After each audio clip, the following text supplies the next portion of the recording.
nous allons sans plus tarder démarrer la table ronde sur la recherche spatiale. Et Marlène, je te cède la parole.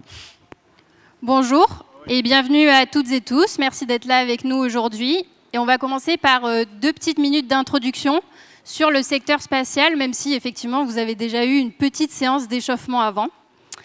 Alors ce qu'il faut dire, c'est que le Shift Project et les Shifters s'intéressent à l'avenir du secteur spatial, la place qu'il peut tenir dans un monde bas carbone et ses retombées pour l'intérêt général.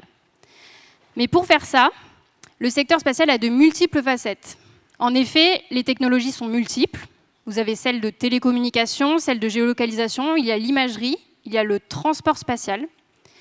Et les utilisateurs de ces technologies peuvent être aussi très différents. Il y a des utilisateurs publics, académiques, gouvernementaux, militaires, et des utilisateurs privés avec du B2B comme du B2C. Et cela dans tout plein de secteurs différents. La météo, la finance, les assurances, l'agriculture, la télévision, la diplomatie climatique, l'accès à Internet, la logistique, la surveillance, etc.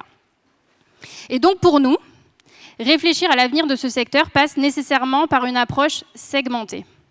Et pour cela, en 2023, nous avons parlé des océans. C'était à l'Univers Shifté il y a 2 ans. Nous avions organisé une conférence intitulée « Recherche spatiale et lutte contre le dérèglement climatique » en la présence d'Annie Cazenave et Pierre-Yves Le Traon pour discuter de la place des satellites d'observation pour alerter et adapter. En 2024, cette fois, nous avons travaillé sur les télécoms et nous avons publié sur les constellations en orbite basse qui proposent un accès à Internet faible latence avec les 3 résultats suivants. Le premier, c'est que en 2022, autant de masse de satellites a été envoyée en orbite pour ces constellations que pour tout le reste du secteur spatial. Le deuxième résultat, c'est qu'à ce moment-là, Starlink, qui représentait 90% de ces constellations, c'était 5000 satellites et 2 millions d'abonnés principalement américains. Et c'était aussi 2 fois l'empreinte carbone de tous les réseaux fixes et mobiles en France, qui, eux, desservent plus de 50 millions de foyers et 70 millions de personnes. Troisième résultat de ces travaux, en plus des émissions carbone et gaz à effet de serre, le secteur spatial a à se préoccuper des effets hors CO2. Ce sont des effets un peu particuliers qui ont lieu quand les fusées traversent la stratosphère lors des lancements et les satellites traversent la mésosphère à leur fin de vie. Et aujourd'hui, cette fois, en 2025, nous sommes là pour parler d'un nouveau segment du secteur spatial qui est l'exploration et la recherche spatiale. Alors, on en a un peu parlé pendant la première table ronde tout à l'heure. L'exploration et la recherche spatiale, c'est très large. Ça permet de comprendre l'univers et son contenu, et on en parlera tout à l'heure. Ça permet d'observer des phénomènes qui, au sol, sont masqués par la gravité, que ce soit en sciences physiques ou biologiques.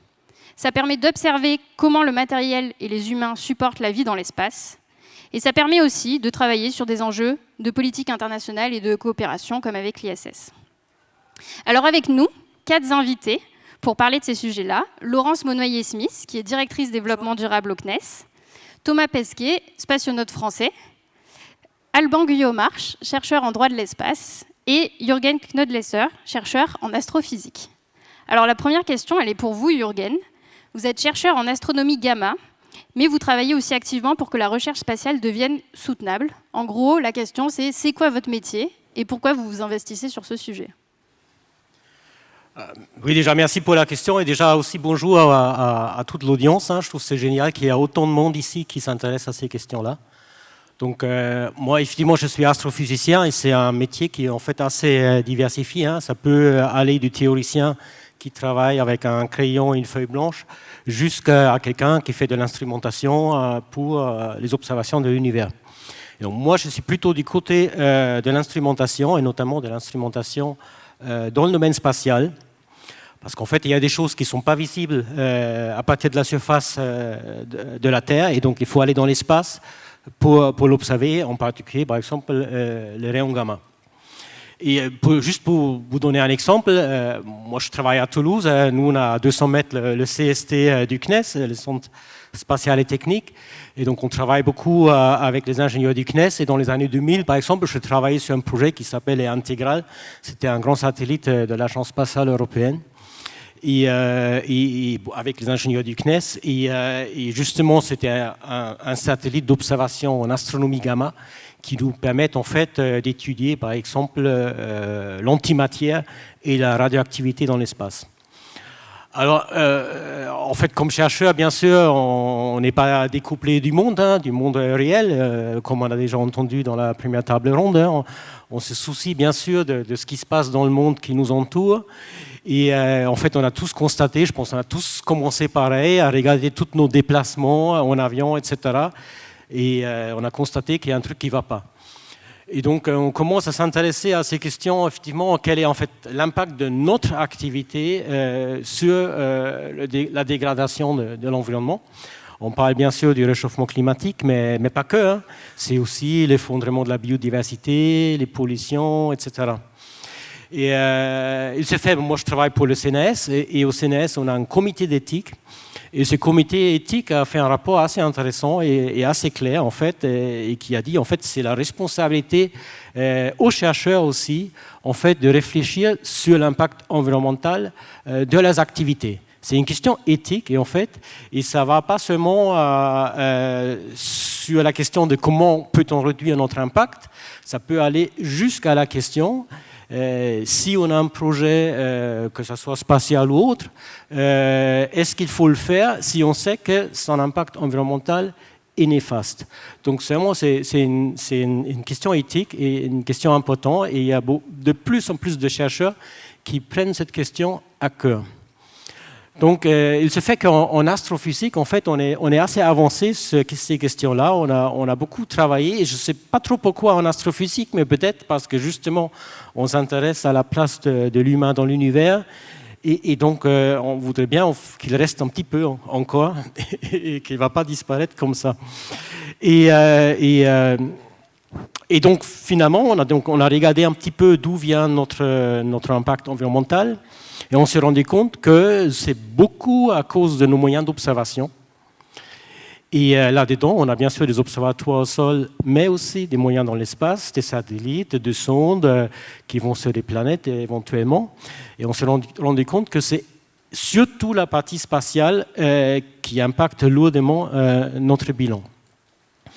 Donc voilà, c'est un constat. Et maintenant, je me dis, moi je suis chercheur au CNES, j'ai beaucoup de liberté de parole. Peut-être j'ai le plus de liberté de parole ici, au moins mon employeur me le permet de dire ce que je trouve, ce que je pense.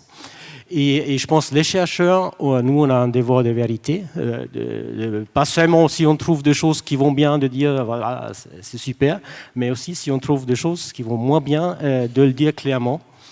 Donc parfois j'entends oui, mais il y a beaucoup pire que la recherche, etc., avec l'empreinte environnementale, et c'est vrai, mais bon, je vois dans le monde, et il y a des milliards de personnes dont l'empreinte est tout faible, tout petit, mais ils ne sont pas assez à boire, ils n'ont pas assez mangé, et ils n'ont pas accès à la santé.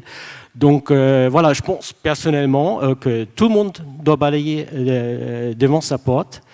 Et je me demande si nous, chercheurs, avec notre grande liberté, on n'arrive pas à bifurquer, comment veut-on que la société entière bifurque? Comment veut-on que ça change? Eh bien, c'est une excellente question. Alors, on va continuer avec Laurence, qui, en plus d'avoir été vice-présidente de la Commission nationale du débat public et commissaire générale au développement durable, d'être aujourd'hui présidente du Conseil scientifique et technique du CEREMA. Vous êtes directrice du développement durable au CNES, à œuvrer à la fois pour la politique RSE du CNES, mais aussi avec la lourde tâche de faire travailler l'écosystème spatial à sa propre décarbonation. Donc notre question pour vous, c'est quelle est l'empreinte environnementale du secteur spatial et quelles sont les grandes lignes de ces travaux? Eh bien, merci. Alors, on a de la chance parce que je vais dévoiler des choses aujourd'hui. Voilà. Donc je suis ravie d'être avec vous aujourd'hui parce que vous allez avoir en avant-première quelques petits chiffres, puisque nous allons dévoiler au Salon du Bourget la première étude d'empreinte environnementale, alors d'empreinte carbone, pas environnementale, d'empreinte carbone de la filière spatiale française. C'est un exercice qui n'a jamais été fait dans le monde, qu'aucune agence spatiale et aucun pays ne s'est donné les moyens de faire. Et la filière spatiale française, certainement poussée d'ailleurs par les shifters, pour un réveil écologique, par nos amis chercheurs avec lesquels on travaille très régulièrement, eh bien, on a décidé de faire cet exercice qu'on a confié. Donc on a travaillé pendant 18 mois avec Carbone 4 et avec Alcimed pour avoir un résultat le plus sincère, fiable possible. Les résultats... Merci.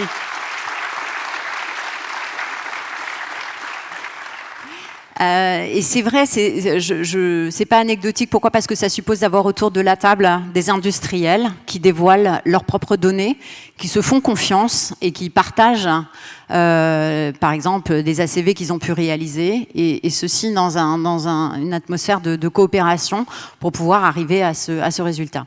Donc le résultat qu'on a aujourd'hui, c'est qu'on est à peu près à 1,8 million de tonnes de CO2 en empreinte. On n'est pas en émission, là, pour ceux qui connaissent un peu les détails techniques, on est vraiment en empreinte. 1,8 million, c'est un petit peu plus peut-être que ce qu'on avait vu circuler dans des premiers travaux un peu préliminaires.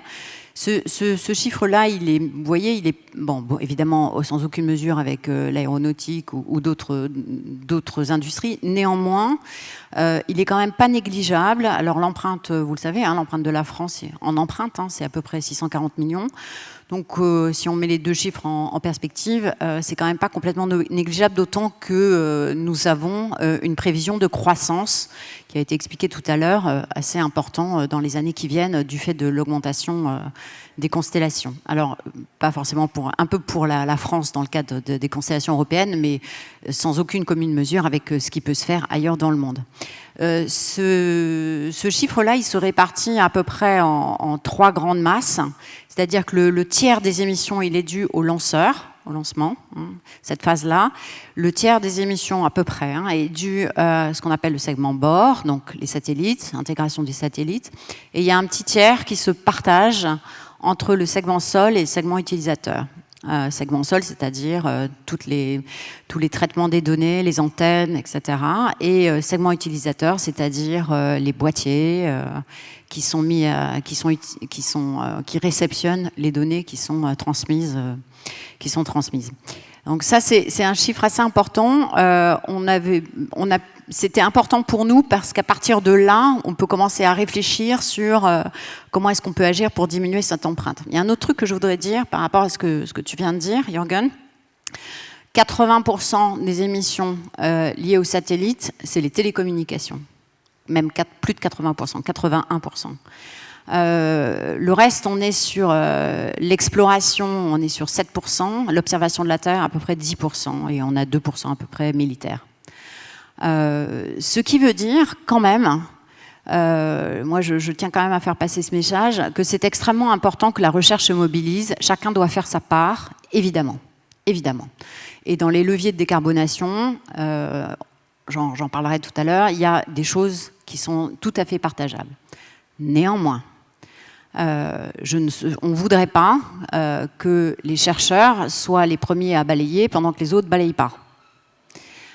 Il nous paraît quand même extrêmement important de réfléchir à nos usages des télécommunications et à la manière dont ce secteur est en train d'exploser, faisant une empreinte très importante en termes de données et en termes de matière.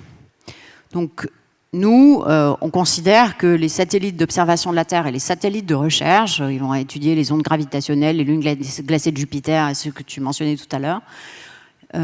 Évidemment, il faut réfléchir à des réductions de l'empreinte, mais enfin, quand même, on ne va pas sacrifier la recherche là où on se dit qu'il y a quand même de très, très, très gros efforts à faire en termes de télécommunications.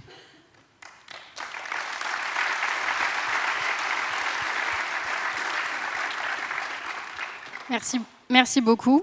Alors, Alban, vous êtes chercheur en droit de l'espace et vous coordonnez les groupes de travaux Objectif Lune, présidés par Claudie Aigneret, au sein de l'Association nationale Recherche Technologie.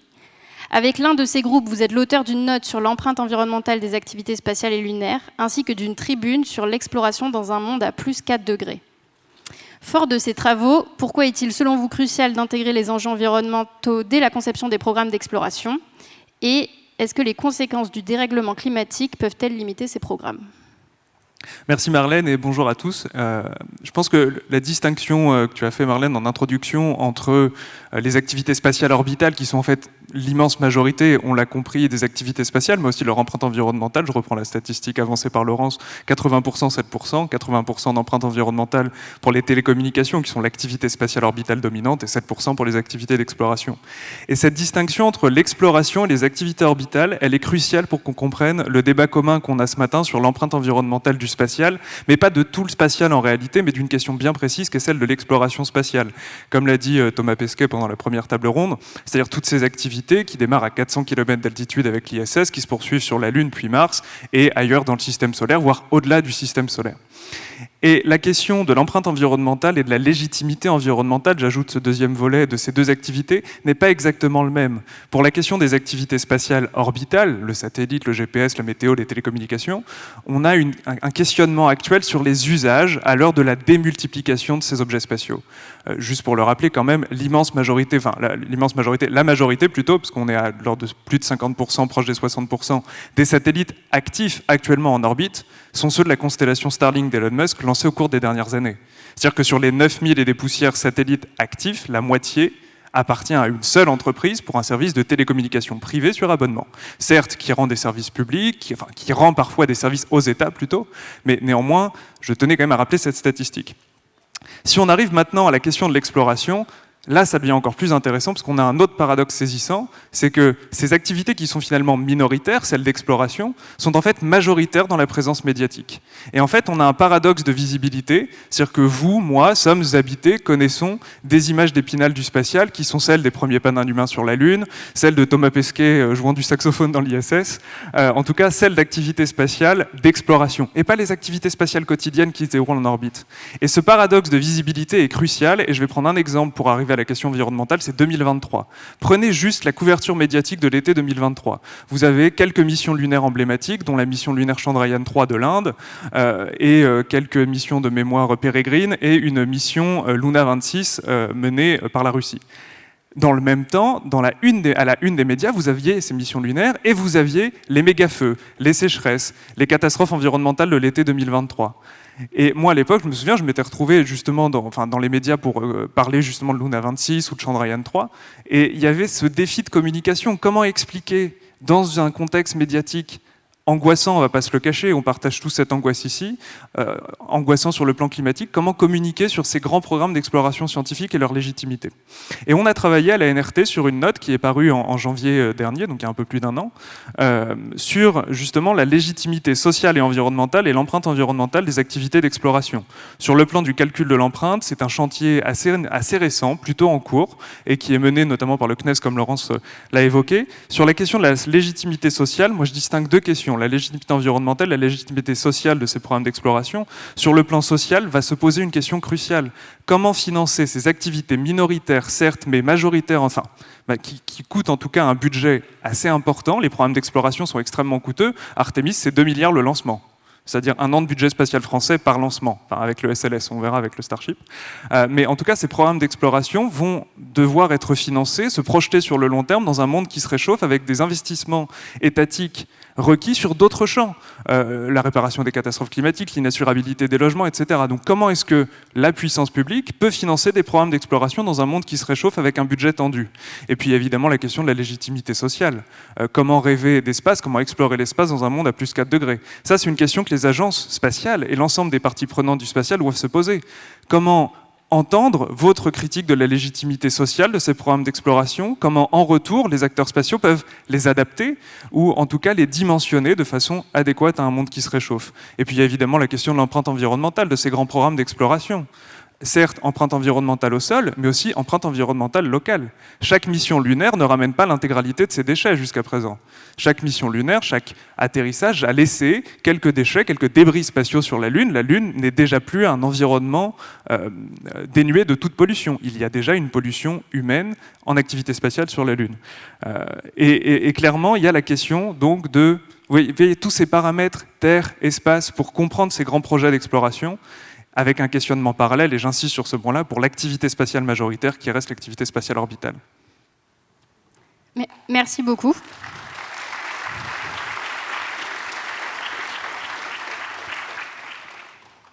Et donc, pour faire la transition avec Thomas, ce lien à la légitimité sociale et environnementale dont parle Alban, vous le vivez probablement. Enfin, déjà, on l'a vu ce matin, 3 minutes après votre arrivée ici, quand vous vous êtes fait questionner sur votre empreinte carbone. Il faut le dire aussi pour ceux qui ne le savent pas, vous êtes, en plus d'être astronaute, vous êtes pilote, directeur d'une société qui organise des vols paraboliques. Comment vous ressentez d'abord ce lien à la légitimité sociale et environnementale et quel retour du public vous avez sur ces sujets en ce moment ? Ouais, alors moi j'ai un retour du public overwhelmingly positif sur tout ça, ce qui est assez marrant. Alors il y a plein de questions là-dedans. Par quoi commencer pour détricoter un petit peu tout ça. Moi j'aurais préféré, Alban, que tu dises l'image de Thomas Pesquet qui fait de la recherche dans la station spatiale plutôt que du saxophone. Je t'en veux pas, mais il y a quand même l'idée que un des problèmes de l'exploration spatiale des astronautes, c'est qu'on a l'air vraiment d'aimer ça. Et ça, du coup, les gens oublient qu'on le fait un petit peu pour tout le monde et qu'on prend ces risques-là, pas que pour se faire plaisir ou pas uniquement pour se faire plaisir. Moi j'aimerais bien qu'on me donne des budgets de centaines de millions d'euros pour aller dans l'espace pour me faire plaisir. La réalité, je vous garantis que c'est pas ça. Donc on a vraiment une mission à assurer qui concerne un petit peu tout le monde. Alors qui était pas là ce matin à la première table ronde ?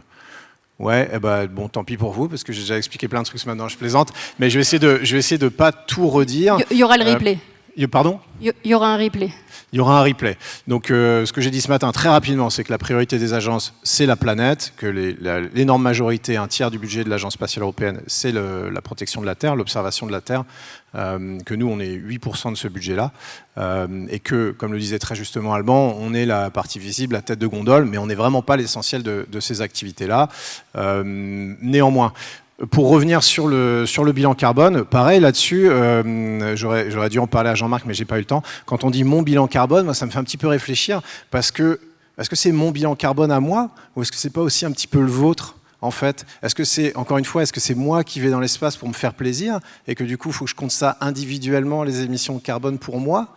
Ou est-ce que, en fait, ce qu'on fait, ça sert à tout le monde et c'est des décisions politiques qui ont été prises par les gens pour qui ont voté la majorité des Français et auquel cas, il faudrait peut-être diviser par 60 millions. Donc, petit sujet comme ça, parce que c'est un petit peu facile. Moi, ce que je veux pas, et on l'a déjà dit dans la première table ronde, c'est qu'on tombe un petit peu dans la recherche de boucs émissaires, de dire Thomas Pesquet, c'est pas bien, les gens qui prennent l'avion, c'est pas bien, et tout ça. On peut discuter des chiffres, ça, c'est certain.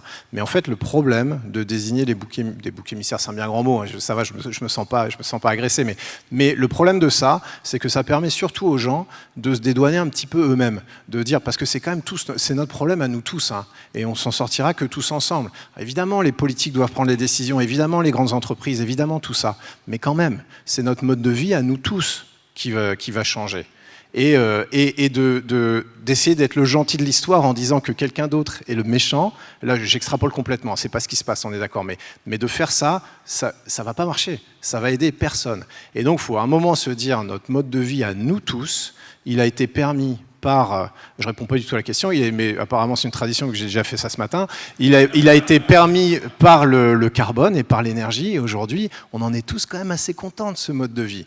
Et Jean-Marc il appelle ça la sobriété, il a raison, mais moi j'appelle ça aussi des choix de société qui vont être structurants. Une machine IRM, ça consomme une blinde. Est-ce qu'on veut arrêter les machines IRM ? Ben non, évidemment on veut pas arrêter les machines IRM.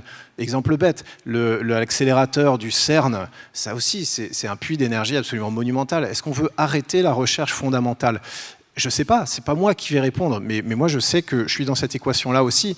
On regarde l'impact du spatial et de l'exploration, et puis on regarde les bénéfices. Il va y avoir un vrai exercice de société à se dire, est-ce que l'un surpasse l'autre ? Mais c'est pas moi qui vais le faire, encore une fois, c'est pas moi qui décide des programmes spatiaux. Moi, je peux juste vous parler de mon expérience, mais cet exercice-là, c'est ce que Jean-Marc dit depuis quelques années maintenant, il va être à faire et il va pas être facile. Il va être facile pour personne, il sera peut-être difficile pour moi. J'ai peut-être pas plus de job demain, je sais pas, peut-être, on verra ce que donnent les prochains cycles politiques pour les budgets spatiaux du CNES ou autres. On verra, moi je suis soumis à ça et c'est très bien. Si la société décide qu'on va plus dans l'espace, on va plus dans l'espace, aucun problème. Voilà pour ça. Et alors, c'était quoi la question déjà ? C'était, oui, la légitimité. Pour le reste, voilà, pour Novespace aussi, une entreprise qui fait de la recherche, donc avec un avion qu'on met en vol parabolique pour recréer les conditions d'un pesanteur. J'ai aussi aucun problème avec ça. Ouais, c'est un avion, on consomme du carburant, on produit du CO2. Ouais, comme un peu toutes les activités humaines, un peu. On est venu ici, on a un beau building, on a de l'éclairage, des ordinateurs, etc. Tout ce qu'on fait, ça fait du CO2. La question, c'est de l'utilité. Est-ce que cette production de CO2, cette consommation d'énergie, on la trouve légitime ou pas? Ça, il n'y a pas de réponse. Hein. Il n'y a pas de réponse. Chacun s'autorise pour l'instant à penser que la recherche spatiale, oui, on pense que c'est bien. Par contre, faire les starter packs sur les réseaux sociaux, non. On considère que ce n'est pas bien. Mais chacun fait un petit peu son choix. Nous, ce qu'on fait chez Novespace, pour la recherche spatiale, pour répondre à cette partie-là de la question, c'est vraiment, on utilise de l'énergie, on produit du carbone pour la recherche spatiale. On pense vraiment que les bénéfices en valent la chandelle. Quand on veut faire de la recherche, ça coûte du carbone. Ça, il faut aussi ouvrir les yeux, il ne faut pas être naïf. Et parfois, plus on la fait à haut niveau, plus elle coûte du carbone. Est-ce que ça veut dire qu'il faut qu'on l'arrête? Je ne pense pas, je ne sais pas. Mais par exemple, je prends un exemple tout bête pour comprendre le truc. En Antarctique, on a une station qui s'appelle Concordia, qui est franco-italienne, qui est au milieu du plateau de l'Antarctique, 1000 km des côtes, super isolées. Et là-bas, on a des chercheurs qui passent tout l'hiver, 9 mois, dans l'obscurité, et l'été, qui sont rejoints par un peu plus de monde. Donc, ils sont une douzaine l'hiver et ils sont une soixantaine l'été. Ça, évidemment, ça a un coût énergétique incroyable. Il fait moins 80 dehors. Il faut maintenir ces gars-là, ces filles-là en bonne santé. Il faut des moyens, il faut se chauffer, il faut de l'énergie, etc. Ça coûte 400 tonnes de carburant pour la station par an. C'est pas donné. Qu'est-ce qu'ils font là-bas? De manière intéressante, ils font de la recherche pour le climat. Les gars, alors ils font pas que ça, mais une des choses les plus intéressantes qu'ils font, c'est qu'ils font des forages dans la glace. Et ils vont tellement profond qu'ils remontent dans le temps, en fait. Ils remontent des morceaux de glace, des carottes de glace, qui datent de... Alors là, ils ont atteint le 1 million d'années, qui datent d'il y a 1 million d'années. Pourquoi ça, c'est important? Parce que dans ces carottes de glace, il y a des petites bulles d'air qui sont emprisonnées quand l'eau s'est solidifiée. Ces petites bulles d'air, elles contiennent le climat. Alors, en fonction de la profondeur, vous choisissez l'année. Vous voulez le climat il y a 800 000 ans, je vous ramène une carotte qui a 3000 mètres de profondeur. Vous voulez le climat il y a 1 million d'années, il faut aller un petit peu plus profond. Et ça, c'est super important. Si on a une idée de l'évolution du climat, c'est parce qu'il y a ces gars et ces filles qui sont en Antarctique et qui forent la glace tout l'hiver. Ça coûte 400 tonnes de carburant par an. Donc vraiment, j'ai pas de solution et je fais pas de la propagande pour rien, mais faut réaliser que la recherche, ça coûte environnementalement, notre mode de vie coûte environnementalement. Et tout ça, ça va coincer quand même dans les années qui viennent. Et ce que vous avez dit qui est aussi très intéressant, c'est que pour le secteur spatial, la question, entre guillemets, de la sobriété, elle ne se pose pas de la même façon. Pour prendre l'avion, on va dire, tout le monde est concerné par je monte dans un avion ou pas, c'est un peu peut-être une part de choix, etc. Dans le secteur spatial, ce n'est pas chacun d'entre vous qui prenez les décisions. En revanche, vous êtes concerné et il va y avoir des choix structurants à faire. Et donc, ça va plutôt se passer dans des choix de aller vers ce type de programme ou plutôt vers cet autre type de programme. Et ça va être des décisions qui sont plutôt collectives. Et donc, c'est vrai que ça, par rapport à d'autres secteurs et d'autres usages, là, on a vraiment des choses qui se passent à ce niveau collectif. Ouais. Et ça passe, alors essentiellement, on va dire, on enfonce des portes ouvertes, mais le levier que tout le monde a à sa disposition, c'est le vote. Hein. C'est aussi bête que ça. C'est comme ça que ça se retranscrit ensuite sur des programmes des agences comme nous, sur plein de choses, etc. Et notamment sur la partie légale. Et je regarde Alban parce que si les États-Unis peuvent faire des constellations, etc., c'est parce qu'ils ont le droit. C'est parce que c'est un peu le Far West. Nous, on a un cadre légal qui est un petit peu plus dur. Du moins, on le veut, on le souhaite, sous l'égide du CNES et du gouvernement. Et on s'interdit de faire des choses que eux s'interdisent pas forcément. Alors là, tu me spoil la suite de la table ronde. Mais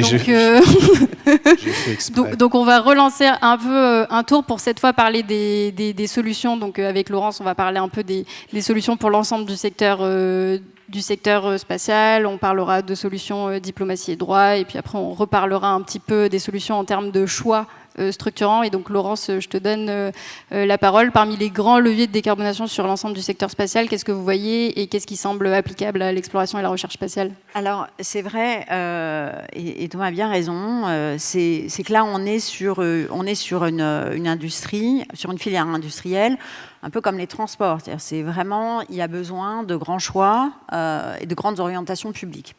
Alors, ce qu'on a fait dans le cadre de la feuille de route décarbonation de la filière qui sera rendue publique, c'est qu'on a regardé, donc je vous ai dit, quatre grands secteurs. Hein. On a regardé un peu secteur par secteur, lanceur, bord, donc segment spatial, segment sol et segment utilisateur, comment on pouvait essayer d'avancer dans la décarbonation, en ayant bien en tête que ceci pourrait être très structurant pour l'ensemble des activités. Et là, je veux dire autant telco que les activités d'exploration ou les activités d'observation de la Terre. Et derrière, il y aura vraiment un choix à faire. Mais en tout cas, il y a des moyens et des infrastructures qui sont partagés. Et donc, on va de toute façon travailler sur la totalité des secteurs. Ça, c'est quand même intéressant. Donc, on a regardé, on a identifié 12 leviers dont on a spécifié quel type d'impact ils pouvaient avoir. Et notamment, il y a des leviers énergétiques, il y a des grosses consommations d'énergie, hein, évidemment, et sur tous les secteurs. Hein. Ce n'est pas que sur les lanceurs, il y en a aussi beaucoup sur le segment sol et sur le bord, notamment au moment de l'intégration des satellites. Vous imaginez une salle à peu près grande comme ça, je ne sais pas si même plus que ça, à Cannes, chez Thales, où on intègre des satellites. On fait de l'intégration des satellites, c'est plus grand que ça. Hein. C'est des grands hangars qui sont soumis à des conditions de température, de pression très particulières. Ils sont excessivement consommatrices d'énergie, mais excessivement, pour intégrer les gros satellites de télécom, et même les petits. Donc, il y a des leviers de cet ordre-là. Après, il y a des leviers énergétiques qui relèvent à la mutualisation des moyens, typiquement de la base spatiale, dont je m'occupe beaucoup sur le verdissement de la base spatiale, pour faire en sorte, la base spatiale, à Kourou, c'est entre 12 et 15% de l'énergie de la Guyane, qui est une énergie fortement carbonée, puisque ils ne sont pas reliés à une centrale nucléaire. Et donc, on a mis en place des projets pour fabriquer de l'hydrogène vert, on a mis du photovoltaïque, et tout ça, en fait, ça va bénéficier à la totalité Ariane Espace, aux mini-lanceurs qui vont arriver. Donc, en fait, ça bénéficie, on fait profiter, nous, à travers cet effort-là, l'ensemble des industriels qui viennent sur la base. Et puis, on a des leviers qui tiennent au process. Ça, c'est extrêmement intéressant parce qu'il n'y a pas que l'énergie, il y a aussi les matières et il y a l'eau. Très important, ce qu'on appelle l'eau virtuelle, c'est-à-dire l'eau qu'il y a derrière les matériaux qui sont utilisés dans les satellites et qui rentrent dans surtout dans la composition des satellites, aussi des terminaux utilisateurs, mais des satellites.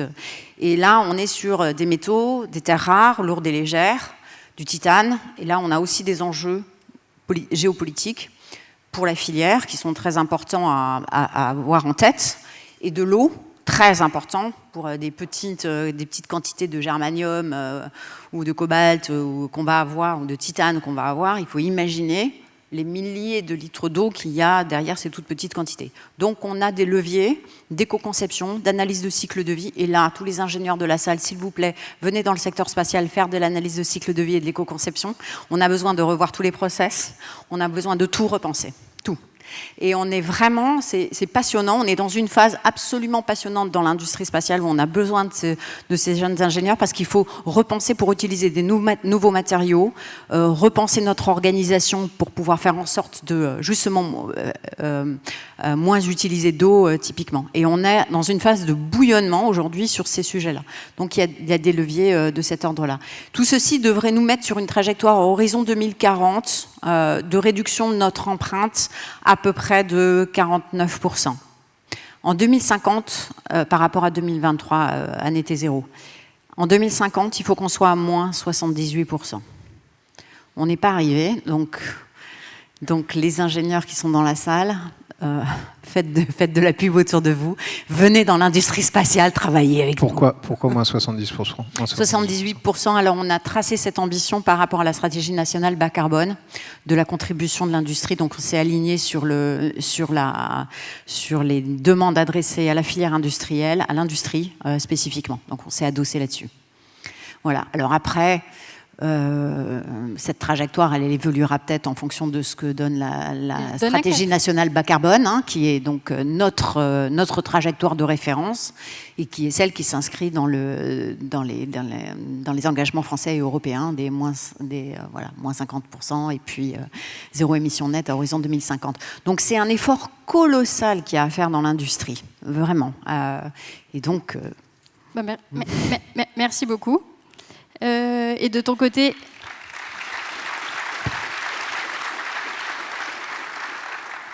Et de ton côté, Alban, quelles sont les propositions du groupe de travail Objectif Lune pour réduire l'empreinte environnementale des activités lunaires? Et est-ce que tu as le sentiment que c'est consensuel? Merci Marlène pour la question. Simplement, juste avant d'aborder concrètement la réponse à cette question-là, je veux juste faire un micro-détour par un mot qu'on utilise tous depuis quasiment le début, c'est des choix, des grandes orientations en matière spatiale. Et en fait, juste pour le dire, je parle en plus en présence de l'ancienne vice-présidente de la Commission nationale du débat public. Je ne pense pas qu'il y ait de débat public sur l'espace en France aujourd'hui ou de conditions d'un débat public sur l'espace, puisque... C'est impressionnant, Montpellier, vous applaudissez en permanence, c'est pas désagréable. En fait, beaucoup plus sérieusement, je connais une institution qui est à 4 heures de train d'ici, qui est légèrement sous-cotée alors qu'elle a un pouvoir réel en matière spatiale, c'est le Parlement. Parce que le Parlement décide 2 choses essentielles en matière spatiale, enfin 3 si on compte les nominations. 1, le budget spatial annuel de la France, et 2, la loi spatiale nationale. Et je referai du droit pour la dernière question, donc je laisse ça à plus tard. Enfin, j'espère qu'on pourra parler de droit un peu à la fin. Généralement, on met toujours le droit à la fin. Mais toujours est-il que cette institution, le Parlement, a un rôle à jouer en matière d'orientation politique en matière spatiale, et force est de constater qu'en France, mais c'est pas une particularité française, c'est le cas dans la plupart des pays qui disposent d'une agence spatiale, j'ai un peu l'impression que les grandes décisions programmatiques sont généralement centralisées au niveau des agences spatiales ou leur ministère de tutelle. Ce qui n'est pas un reproche en rien, mais simplement, nous disposons, vous comme moi, d'une instance de représentation nationale à l'Assemblée nationale en France et au Sénat, qui est apte à orienter les grands choix stratégiques. Donc j'ai envie de dire, vous voulez orienter la politique spatiale de ce pays, allons voter. Et c'est sans doute d'ailleurs le point le plus simple. Votez pour moi. Envoyez un. Mais, et le deuxième point sur les solutions, la question sur, je reviens à l'exploration lunaire en 2 microsecondes, on a réfléchi justement à quoi pourrait ressembler une ambition lunaire, je ne vais pas dire pleinement conforme, mais à minima un peu plus en adéquation avec les exigences d'un monde à plus 4 degrés. C'était pas simple, hein. Moi j'étais avec lui. C'était pas simple, et notamment ça n'était pas simple sur un débat central qui était celui du vol habité. Bon, on pourra en reparler plus tard, mais il y a 3 points. Le premier, c'est 1, pour mener une ambition spatiale un peu plus soutenable, mieux vaut la faire en coopération. Et les grands programmes d'exploration spatiale sont historiquement des lieux de coopération spatiale. Ce qui a permis à plusieurs puissances spatiales au début des années 2000, fin à 90, début des années 2000, de s'unir dans la construction d'une station spatiale internationale, pas 20, une. Bon, maintenant il y en a 2. Bientôt plusieurs. Le deuxième point, c'est que oui, en effet, une ambition d'exploration d'un corps céleste robotisé a une empreinte environnementale plus faible qu'une mission habitée. Et un coût financier moindre, juste pour replacer les ordres de grandeur. Évidemment, il faut adapter le chiffre au cas indien, mais Chandrayaan 3, 176 millions de dollars, c'est-à-dire légèrement moins que le budget d'Interstellar, le film. Tandis qu'un lancement Artemis, je l'ai évoqué tout à l'heure, c'est 2 milliards le lancement. Le dimensionnement budgétaire est lié évidemment à des particularités pour un retour beaucoup plus faible. Si tu veux être honnête, il faut aller jusqu'au bout du raisonnement. Pour un retour beaucoup plus faible, scientifiquement, Chandrayaan 3, c'est quand même pas si mal. Ah non, ça, si tu discutes avec les gens qui font Curiosity, c'est 20 km en tout, c'est 50 mètres par jour, c'est 40 kg de roches. Une mission Apollo, c'est 700 km, 36 km par jour et 700 kg de roches en tout. Donc, tu vois, donc tu as un facteur, alors on va rentrer dans le débat, mais je suis d'accord que tu as un facteur 200 sur le coût, mais si tu veux être honnête, il faut faire le calcul jusqu'au bout et comprendre le facteur sur le retour scientifique. Et c'est là qu'il est le débat. Est-ce que ce facteur est plus grand ou plus petit? Dans ces cas-là, comparons Curiosity au budget, pas encore chiffré, d'une exploration martienne habitée. Et je pense qu'on sera sur des ordres de grandeur différentiels. C'est 300 fois à peu près. Il y a un facteur 300 200 fois entre le facteur coût, si tu fais le calcul, et à peu près 300 fois avec des chiffres de bout de table, hein, je suis d'accord, c'est pas une vraie étude, mais les chiffres que je te donne, si tu les extrapoles un petit peu, tu trouves à peu près un 300 sur le retour scientifique et un 200 sur le facteur coût. Et ça, si tu veux, encore une fois, j'ai l'air de prêcher pour ma paroisse, mais si tu vas parler aux gens de Curiosity, ils disent on en a marre. Ils disent on en a marre parce qu'eux, ils ont un rover sur Mars. Ils travaillent 6 heures pour lui envoyer un plan qui met 2 heures à arriver. 24 heures plus tard, ils ont le retour du robot qui leur dit j'ai rencontré un caillou. Ils retravaillent sur un plan, 6 heures plus tard, ça renvoie le truc pour lui dire de tourner à droite, etc. Vous voyez un peu le truc, c'est extrêmement lent, c'est extrêmement frustrant. Alors que si on avait des gens, évidemment, c'est beaucoup plus cher, c'est beaucoup plus compliqué, mais le retour serait infiniment supérieur. C'est pas moi qui le dis, je te jure que c'est pas moi Alban qui le dit, je te promets. Va voir les gens de Curiosity. On aime bien opposer l'exploration habitée et l'exploration robotique en France. Je sais pas pourquoi. Il y a des pays où c'est pas ça. Nous à l'ESA, c'est le même département. C'est les mêmes mecs qui font un peu les deux. Ça s'appelle exploration.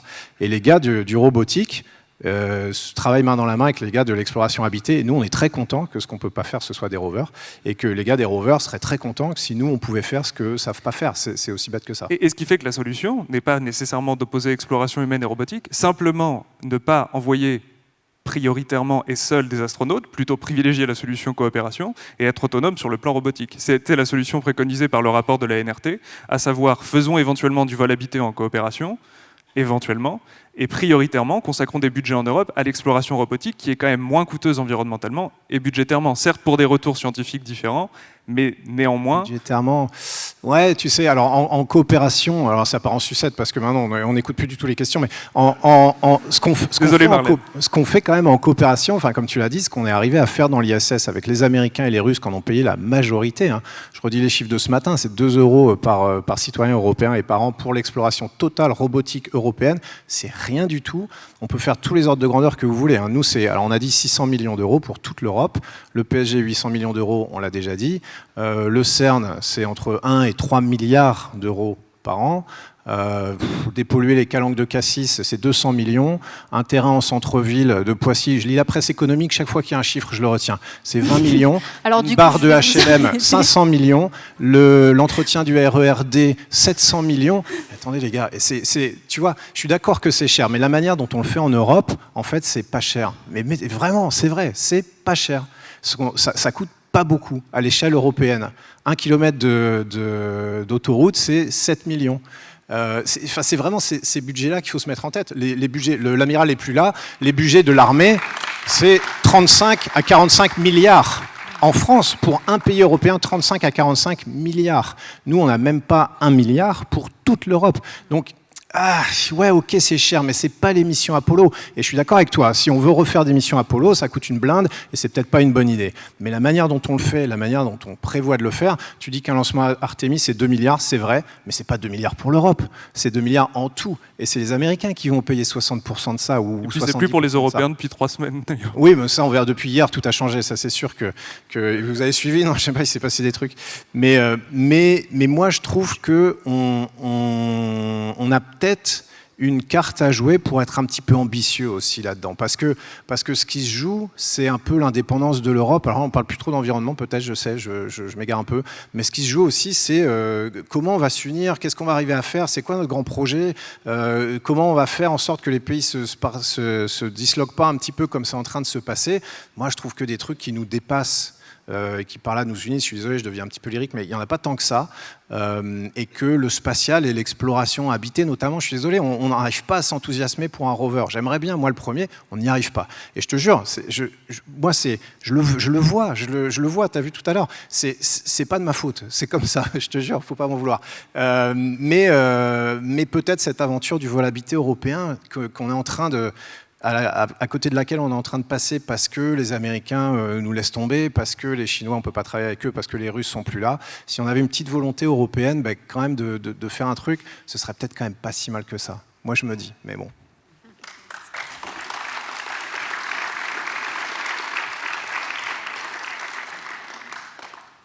Alors, Jürgen, la question qui ressemble finalement à la question que j'allais poser à Thomas Pesquet et à laquelle il a répondu sans que j'ai posé la question.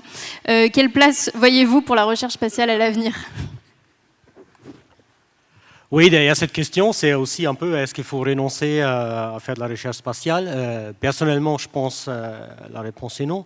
Et si on pose la question comme ça, souvent, en fait, c'est pour éviter le débat.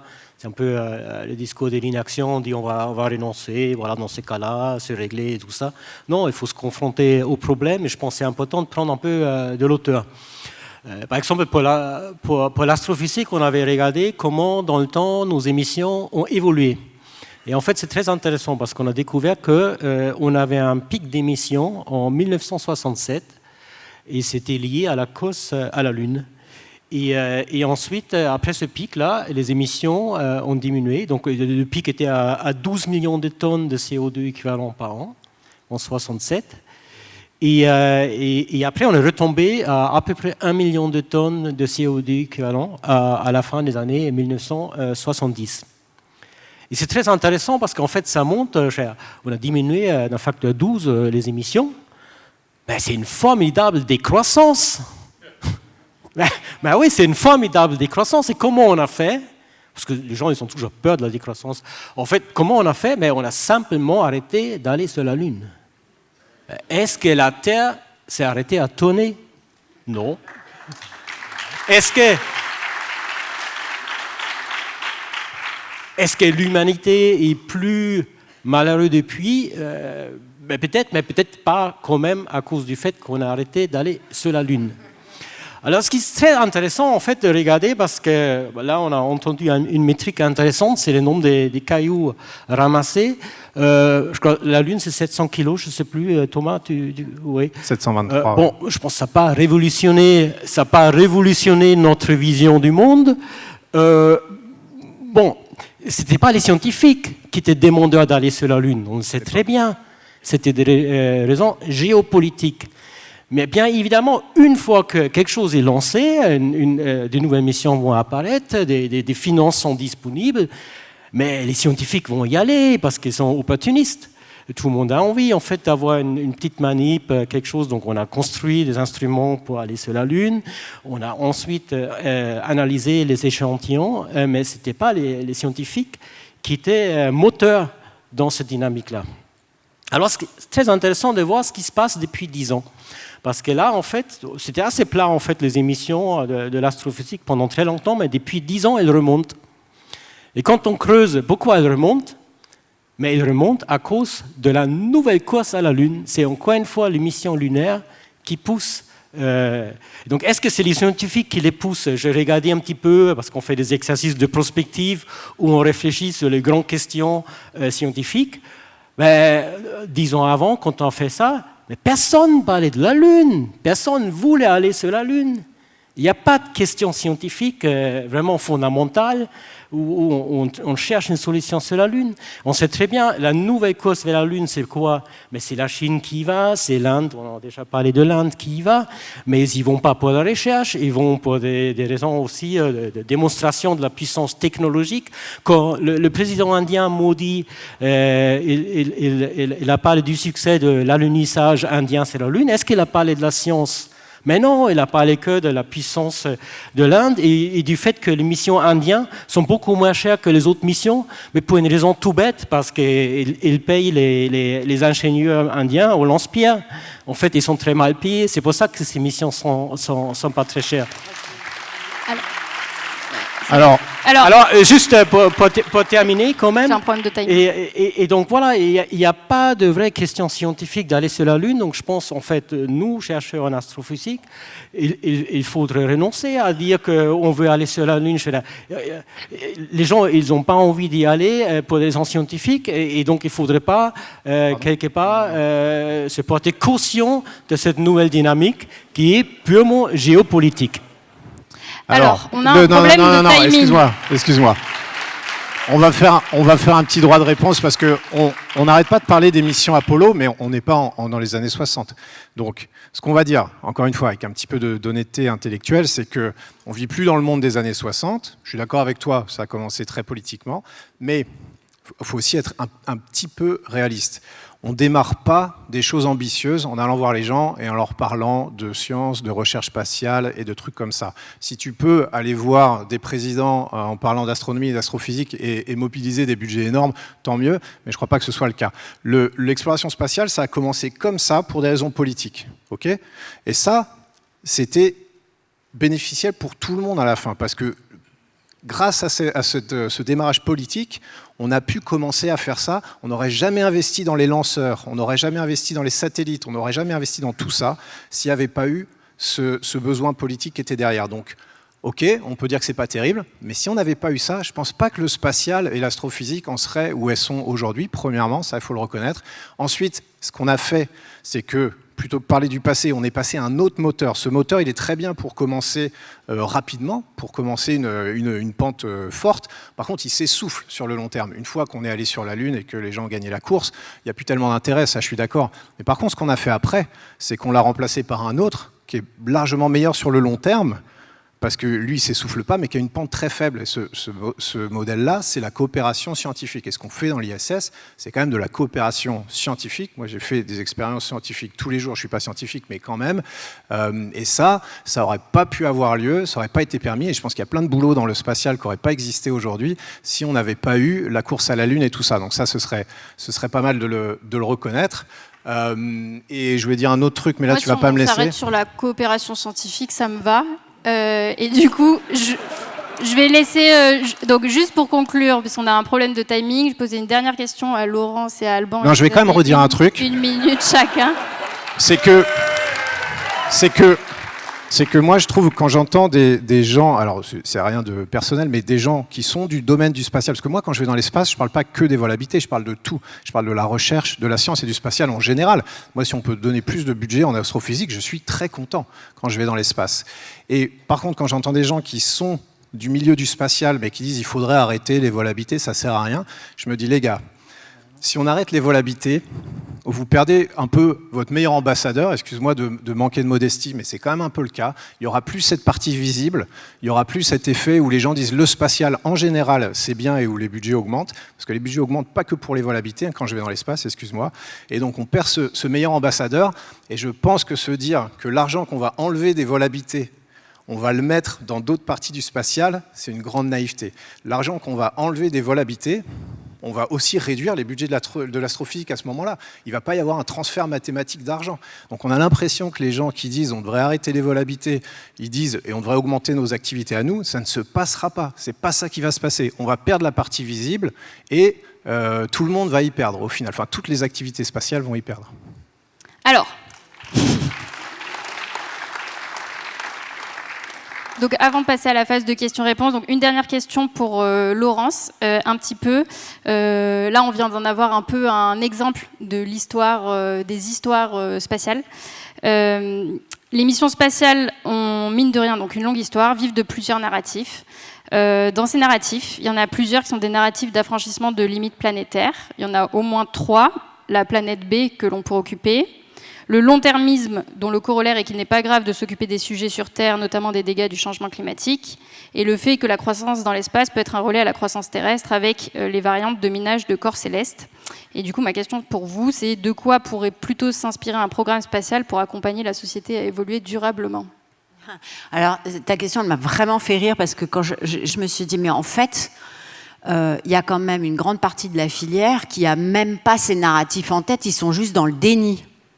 On n'en est même pas encore au narratif, en fait, de comment je peux essayer de dealer avec les limites planétaires. Ils sont tellement pas, et je pense que la structure capitalistique de beaucoup d'entreprises de la filière spatiale te plonge dans un court terme absolu qui fait qu'en fait, tu es dans la compétitivité, point barre. Tu es là-dedans, en fait. Donc le problème... c'est déjà d'inventer, de rentrer dans cette réflexion et de dire vous êtes comme les autres, hein, et donc vous devez tendre vers une diminution de votre empreinte.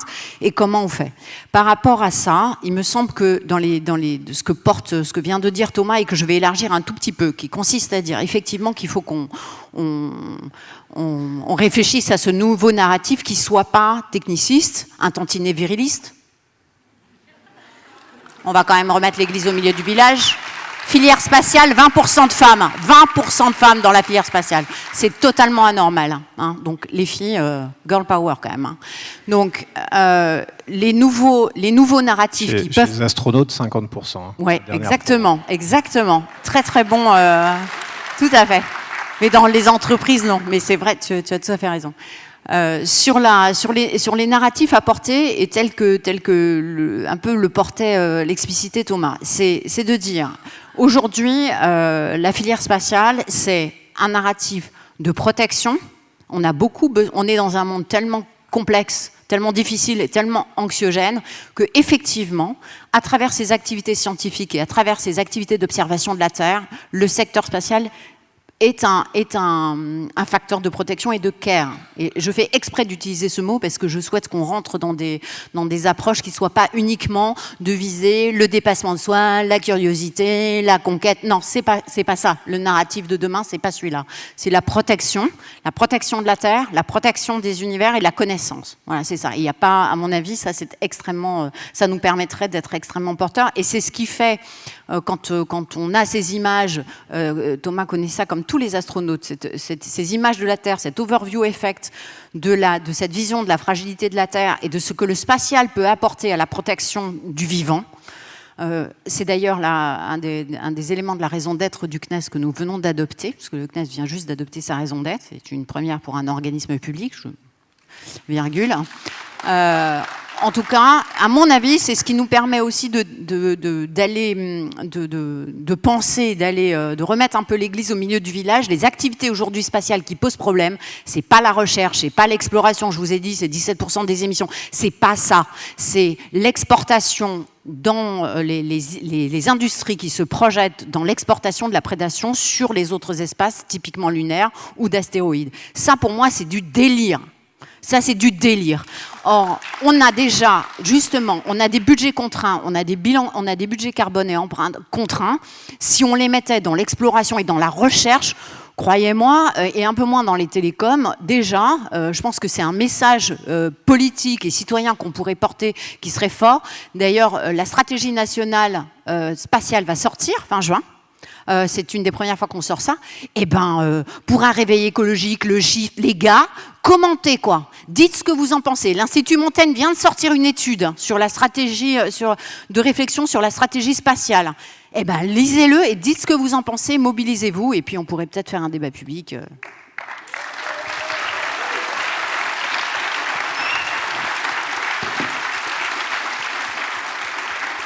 Alors, on a encore plein de questions toutes prêtes qu'on avait préparées entre nous quatre, mais j'imagine qu'il y a quelques questions de la salle à prendre. Donc, j'essaierai d'en glisser au milieu, mais je vous laisse un peu le micro. Ouais, donc on a essayé de les agréger comme pour la table ronde d'avant du mieux possible. Il y a beaucoup de thèmes qui reviennent, donc on a pu faire ça. La première, qui a beaucoup été posée, si vous pouvez donner un chiffre ou deux à la limite, mais pour que les gens aient l'ordre de grandeur, de équivalent CO2 d'un lancement de fusée. Et particulièrement, il y a la question qui a été posée au moment de vos missions, Thomas, si il y avait la question qui a été posée et challengée de « Ah bah là, le lancement qu'on va faire, du coup, ce sera tant de CO2, ou alors en tout cas, l'empreinte sera tant ».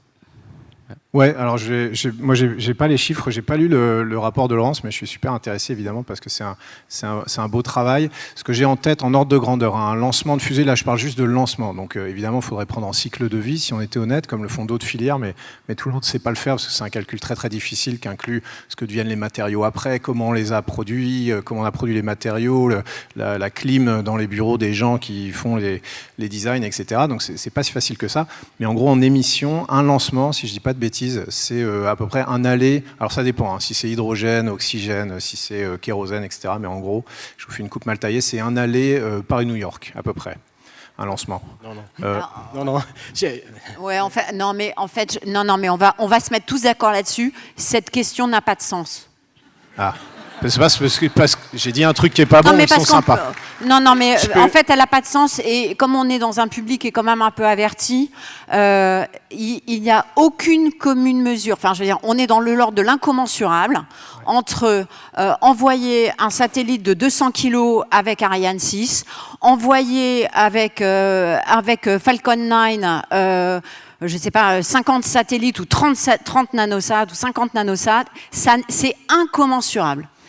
D'un lanceur à l'autre, d'un satellite à l'autre, on a des ordres de grandeur qui sont pas comparables. Alors juste qu'on a calculé grâce aux scientifiques et aux travaux du comité de prospective scientifique, ce sont les scientifiques qui travaillent autour du CNES pour la définition des programmes de recherche, ce qu'on a calculé, c'est qu'on a un ordre de grandeur en termes d'empreinte de 1 à 10 pour l'exploration, entre l'exploration et l'observation de la Terre et les télécommunications. 1 à 10. pour un satellite, à peu près.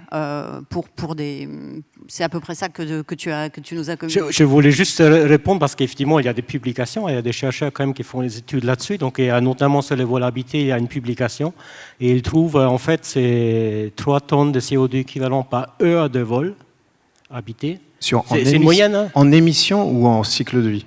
Ah, mais en cycle de vie, bien sûr, on parle de cycle de vie. On parle toujours de cycle de vie dans ces cas-là. Donc, c'est en fait les émissions cycle de vie qui incluent bien sûr la fabrication de la fusée, la fabrication du carburant, les segments sol, etc. Et en fait, même dans ce travail-là, il n'y avait pas tout qui était pris en compte. Non, parce que tu n'as pas les effets haute atmosphère, tu n'as pas le calcul du bilan tout à fait. radiatif. Donc, ça peut être encore pire. Ouais, ça peut être encore pire. Et juste pour un lancement de fusée, que ce soit Ariane ou Falcon, ça ne change pas grand-chose. C'est à peu près 20 000 tonnes. 20 000 tonnes de CO2 équivalent par lancement. Et en fait, les Falcon, c'est intéressant, c'est pire que les autres parce qu'en fait, on pense toujours c'est économie circulaire, des fusées qui reviennent et tout ça, c'est bien plus économe. Mais en fait, non, parce que le carburant pour atterrir, il faut l'amener tout en haut. Et donc, en fait, en termes de bilan carbone, c'est pire d'avoir une fusée réutilisable qu'une fusée jetable. Non, mais c'est pas intuitif, hein, c'est intéressant de faire. Alors, Merci. Alors, on va prendre des nouvelles questions. Oui. Mais en tout cas, on entend qu'il y a l'envie, la volonté d'avoir un rapport qui donne des chiffres sur ce sujet et on le note. Mais encore une fois, pour revenir à la question qui m'a été posée quand même, ça c'est des chiffres. Alors il faut comparer ce qui est comparable. Hein. On n'a pas sur l'aviation par exemple, on n'a pas de chiffre en cycle de vie. Donc comparer par exemple un chiffre là qui est annoncé en cycle de vie. Alors pas au global, hein. Mais si. Sur l'impact, c'est quoi? Alors quel est l'impact de l'aviation en cycle de vie au total, en pourcent? Non, au total, dans le monde. Bon, d'accord, ok. On est d'accord. Et donc, le spatial, c'est la même chose. Il faut, en comparant des choses qui ne sont pas comparables, on arrive à dire des choses qui ne font pas sens scientifiquement. C'est ça le problème. Après, moi, je suis complètement pour qu'on ait des vraies études sur lesquelles on puisse parler. Et pour l'instant, malheureusement, à part l'agriculture qui a fait un bon boulot au niveau mondial en cycle de vie, et je crois que c'est les seuls, tout le reste, on est encore un petit peu en émission. Et là, on peut en parler autant qu'on veut, hein, l'aviation 2%, etc. Mais moi, ce qui m'énerve un petit peu dans tout ça, et je le dis très clairement, c'est qu'on me reproche ça comme si c'était mon bilan carbone. C'est votre bilan carbone. C'est celui de tout le monde. C'est important de le comprendre quand même. On va prendre la prochaine. C'est pas comme l'aviation avec des jets privés, etc. Il faut pas avoir cette malhonnêteté-là, parce que sinon, on ne sortira jamais du débat. Hein. Ouais, c'est pas du tourisme spatial. C'est ce que je disais au début. Il y a des questions qui sont beaucoup revenues autour du tourisme spatial. Alors ça, on est tous d'accord que c'est nul et on n'en veut pas. On peut passer à la question suivante, je pense. On est d'accord. C'est la position officielle de la France, d'ailleurs, et la position de l'Union européenne. Très bien. Une question pour vous, Laurence. Est-ce que la feuille de route de décarbonation permet d'atteindre la neutralité carbone en 2050 ? Non. Non, en fait, vous verrez, on sort les chiffres. En fait, nous avons le travail qui a été fait de manière extrêmement sincère et robuste par l'équipe d'ingénieurs nous amène sur la bonne trajectoire à horizon 2040. En prenant en considération l'accroissement de l'activité du secteur. À horizon 2050, on n'arrive pas. Et donc la feuille de route fait toute une série de préconisations, de travaux de recherche complémentaires, c'est pour ça que je vous parlais tout à l'heure de nécessité d'innovation aussi, probablement de rupture dans les process.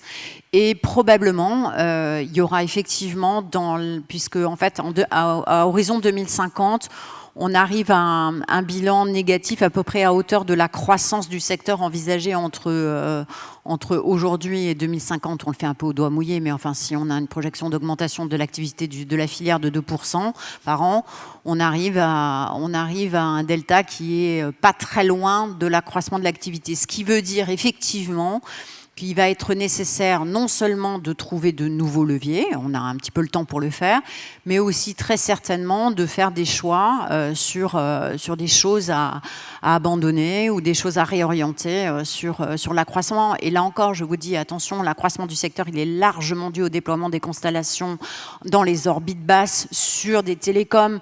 Le choix qu'est en train de faire l'Europe sur RS2, qui est une toute petite constellation de 300 satellites, rentre dans cette réflexion-là, et donc il y aura des choix à faire, quoi. Peut-être on pose une dernière question, et si Marlène après t'en as une, tu pourras la poser peut-être aux intervenants. Parce que donc vous avez bien mis en avant que les télécommunications représentaient quand même un gros volume de l'activité spatiale. Du coup là-dessus, plusieurs personnes se demandaient comment on peut éviter l'empilement des constellations de satellites de télécommunications dans le monde, et est-ce que nous, en tant que consommateurs, citoyens, on a d'autres leviers que simplement la consommation pour réduire l'impact de ces télécommunications? Ça, c'est très difficile, hein, mais je sais pas si... Mais je pense déjà la première question qu'il faut se poser, est-ce qu'il faut avoir des constellations pour les télécommunications? Avant, quand même, on communiquait pas mal ensemble, hein, et on n'avait pas besoin de ces constellations-là. Il y a notamment des études qui ont comparé, est-ce qu'avec un réseau terrestre, est-ce que c'est plus impactant qu'un réseau satellitaire? Et la conclusion était effectivement oui, que le géostationnaire a beaucoup moins d'impact. Oui. Alors après, il y a des problématiques de latence qui sont évoquées qui justifient l'utilisation de l'orbite basse, des problématiques afférentes à la capacité, si vous êtes au milieu de l'océan, etc., vous avez besoin d'un accès spécifique. Il y a une vraie question de choix social. Après, c'est pas nous qui envoyons, qui avons projeté d'envoyer 40 000 satellites en orbite. C'est un vrai sujet sur lequel des mobilisations citoyennes peuvent se faire. On peut aussi réfléchir à la manière dont nous, on utilise les données. Il y a des travaux à faire sur les terminaux utilisateurs, parce que ce que j'ai pas dit, c'est que c'est au moins autant le bord qui est l'empreinte que le terminal. En fait, c'est les millions de terminaux utilisateurs avec des semi-conducteurs à l'intérieur qui se fabriquent, qui sont obsolètes tous les 2 ans, avec des designers qui s'amusent à leur donner des formes vachement chouettes, et donc on les change tous les 3 ans. Enfin, là, on est sur quelque chose, une problématique assez proche de celle du numérique et du téléphone portable et des ordinateurs. Et tout à fait, et c'est pour ça que ce sujet a été instruit dans les travaux du Shift Project sur le numérique. Donc si vous êtes curieux des constellations télécom, vous pouvez tout à fait lire ces travaux. On va prendre la dernière question. Attends, excuse-moi, est-ce qu'il n'y a pas, je me tourne vers Alban, parce que est-ce qu'il n'y a pas une législation à avoir ou un outil comme ça qui sera à notre disposition? Tu voulais parler de droit à la fin, je crois que c'est ton opportunité. C'est ton heure, Alban. Mais est-ce qu'on ne peut pas faire quelque chose légalement pour dire il y a des choses c'est quand même un bien commun? Est-ce qu'il y a des choses qu'on a le droit de faire, des choses qu'on n'a pas le droit de faire? On légifère pour le ciel, on légifère pour la montagne, on légifère pour la mer. Moi, je suggère au Shift Project de proposer à Thomas Pesquet de modérer les tables rondes l'année prochaine, puisqu'il le fait magnifiquement bien avec Marlène. Bien, d'accord. Non, en fait, la question juridique, elle est cruciale. Il y a plein d'ingénieurs spatiaux dans la salle. Je ne pense pas qu'il y ait des juristes en droit de l'espace dans la salle. Sinon, manifestez-vous, personne ne lève la main. Mais en fait, la question derrière, c'est que la guerre froide a légué au domaine spatial les bijoux de la couronne, qui sont les 5 traités spatiaux qui existent. Je ne vais pas faire un cours de droit maintenant, simplement juste vous dire qu'ils existent et qu'ils sont là. Il y a le traité de l'espace de 67 et un deuxième qui est très important pour l'exploration, qui est l'accord sur la Lune de 79. Autant le traité de l'espace de 67 qui nous explique que l'espace est un espace international dont l'accès est libre pour tous les États, ce qui signifie ipso facto que si vous voulez accéder à l'espace, vous avez besoin de l'autorisation de l'État. Et comme l'a dit Thomas Pesquet tout à l'heure, si les États-Unis lancent Starlink, c'est essentiellement parce que l'État américain autorise le lancement de la constellation Starlink. C'est peut-être un des points de défaut du traité de l'espace de 1967, mais il y avait difficilement moyen de faire autrement. Le droit international repose sur une base étatique et la gestion des espaces internationaux aussi. Donc on a ce droit issu de la guerre froide qui faisait relativement peu débat jusqu'à aujourd'hui et qui vivait très bien jusqu'au début des années 2000.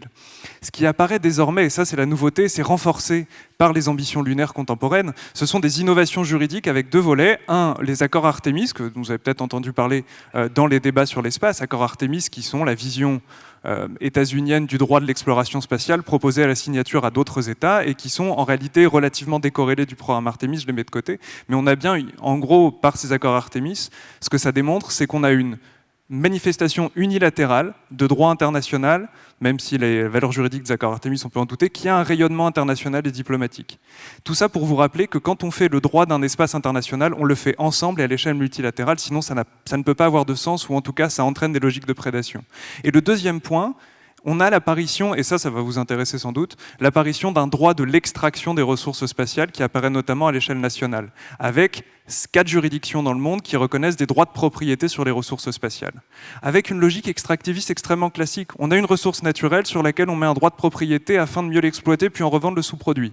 En fait, il y avait moyen d'ailleurs d'utiliser scientifiquement ces ressources dans ce qu'on appelle une logique d'ISRU, In situ Space Resources Utilization, sans passer par ces droits de propriété.